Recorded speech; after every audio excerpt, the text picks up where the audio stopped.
Hello everyone, welcome again. आज की video में हम सूर्यकांत त्रिपाठी निराला की कविता राजे ने अपनी रखवाली की के 2 मार्क्स के लिए पूछे जाने वाले प्रश्नों पर चर्चा करेंगे, जो कि आपके एग्जाम्स के लिए बहुत ही इम्पोर्टेंट है।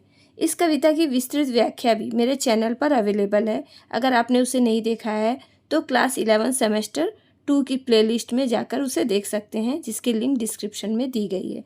तो चलिए स्टार्ट करते हैं इस चैप्टर के इम्पोर्टेंट क्वेश्चन आंसर्स। पहला प्रश्न, राजे ने अपनी रखवाली की किसकी रचना है? यह किस भाषा में रचित है? उत्तर, राजे ने अपनी रखवाली की सूर्यकांत त्रिपाठी निराला की रचना है। यह कविता तत्सम प्रधान खड़ी बोली में रचित है। अगला प्रश्न, राजे ने अपनी सुरक्षा के लिए क्या क्या किया? उत्तर है, राजा ने अपनी सुरक्षा के लिए किले बनवाए और अपने आसपास बड़ी बड़ी फौजें रखी। अगला प्रश्न, राजा के दरबार में किसे चापलूस कहा गया है और क्यों?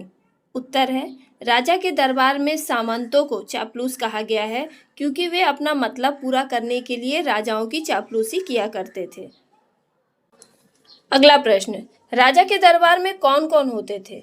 उत्तर, राजा के दरबार में सामंत, ब्राह्मण, कवि, लेखक, इतिहासकार, नाटककार आदि होते थे जो राजा की चापलूसी किया करते थे। अगला प्रश्न है, मतलब की लकड़ी पकड़े हुए पंक्ति का क्या अर्थ है? पंक्ति किसके लिए कही गई है? उत्तर है, पंक्ति का अर्थ है अपना स्वार्थ पूरा करना। पंक्ति राजा के दरबार में आने वाले चापलूस सामंतों के लिए कही गई है। अगला प्रश्न है, पोथियों में जनता को किसने और क्यों बांध रखा था? उत्तर है, राजा के दरबार में कई ब्राह्मण होते थे जो पोथियां पढ़ पढ़कर जनता के सामने राजा को एक आदर्श व्यक्ति के रूप में प्रस्तुत करते थे, जिससे जनता राजा को ईश्वर के रूप में देखती थी। अगला प्रश्न है, राजा की प्रशंसा के लिए कवियों और लेखकों ने क्या किया? उत्तर है, राजा की प्रशंसा करने के लिए कवियों ने अपनी कविताओं में उनकी बहादुरी के गीत गाए और लेखकों ने राजा की झूठी प्रशंसा से भरे हुए कई लेख लिखे।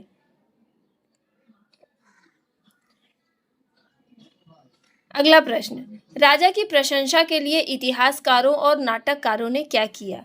उत्तर है, राजा की प्रशंसा के लिए इतिहासकारों ने राजा की वीरता का झूठा गुणगान किया और बढ़ा चढ़ाकर लिखकर इतिहास के पन्ने भरे। नाटककारों ने राजा को एक नायक के रूप में मानकर उस पर नाटक रचे और उन नाटकों को रंगमंच पर प्रस्तुत किया। अगला प्रश्न है, जनता पर किसका जादू चला और किस प्रकार? उत्तर है, जनता पर राजा के समाज का जादू चला। कवियों, लेखकों, इतिहासकारों तथा नाटककारों ने राजा को जनता के सामने एक नायक के रूप में प्रस्तुत किया और उसकी इतनी प्रशंसा की कि उन पर राजा और उनके पूरे राज परिवार का जादू चल गया। अगला प्रश्न, साधारण लोक नारियों पर रानियों का किस प्रकार प्रभाव पड़ा? उत्तर, लोक नारियां रानियों से इतनी प्रभावित हुई कि वे उन्हें अपना आदर्श मानने लगी और उनका अनुसरण करने लगी। अगला प्रश्न, आंख खुली राजे ने अपनी रखवाली की। पंक्ति में आंख खुली से क्या अभिप्राय है? किसकी आंख खुलने की बात कही गई है? उत्तर, आंख खुली का अर्थ है सच्चाई सामने आना। यहाँ देश की आम जनता की आंखें खुलने की बात कही गई है। अगला प्रश्न, राजा ने बड़ी बड़ी फौजें क्यों रखी? उत्तर है, राजा ने अपनी तथा अपने साम्राज्य की रक्षा के लिए बड़ी बड़ी फौजें रखी।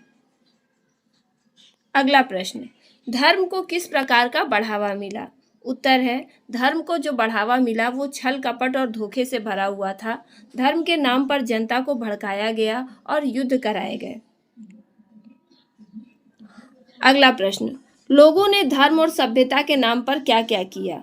उत्तर, लोगों ने धर्म और सभ्यता के नाम पर युद्ध किए और खून की नदियां बही। अंतिम प्रश्न, आंख कान मूंद लेना का क्या अर्थ है? स्पष्ट कीजिए। उत्तर है, आंख कान मूंद लेने का अर्थ है बिना सोचे समझे कोई कार्य करना। राजा के साम्राज्य में कई युद्ध हुए जो धर्म और सभ्यता के नाम पर लड़े गए थे। उनमें खून की नदियां बही और लोगों ने बिना सोचे समझे उन युद्धों में भाग लिया। तो ये थे सूर्यकांत त्रिपाठी निराला की कविता राजे ने अपनी रखवाली की के इम्पॉर्टेंट 2 मार्क्स के लिए पूछे जाने वाले प्रश्न और उनके उत्तर। उम्मीद करती हूँ कि ये वीडियो आपके एग्ज़ाम के लिए यूज़फुल साबित होगी। वीडियो पसंद आई हो तो इसे लाइक कीजिएगा और अपने डाउट्स कमेंट कीजिएगा। धन्यवाद।